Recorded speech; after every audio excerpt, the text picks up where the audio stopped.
இந்த துபாயில் தேரான்னு சொல்கிற பகுதியில் வந்து நைஃப் ரோடுன்னு ஒரு ஏரியா இருக்குது. அதை பற்றி நானே 2-3 வீடியோ பண்ணியிருக்கேன்னு நினைக்கிறேன்.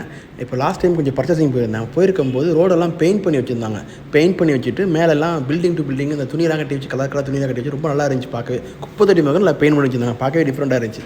அப்போ என்னென்னு கேட்கும்போது அவங்க சொன்னாங்க ஃப்ரிஜ் முரான்னு ஒரு ஏரியா இருக்குது. ஃப்ரிஜ் முரார் அந்த ஏரியாவில் வந்துட்டு அரபிக் கல்ச்சரல்ஸ் ட்ரெஸ் இருக்குல்ல, அரபிக் லோக்கல்ஸோட இந்த பாரம்பரிய உடை இந்த இதற்குள்ள இதுக்கு பேர் ஜெலாபின்னு சொல்லுவாங்க. அந்த உடைக்காண்டி ஒரு திருவிழா மாதிரி பண்ணியிருக்காங்க, ஒரு ஃபெஸ்டிவல் மாதிரி பண்ணியிருக்காங்க. அதை அப்போ செலிப்ரேட் பண்ணும்போது பண்ண பெயிண்டிங்ஸ் தான் இதெல்லாம் அப்படின்னு சொன்னாங்க.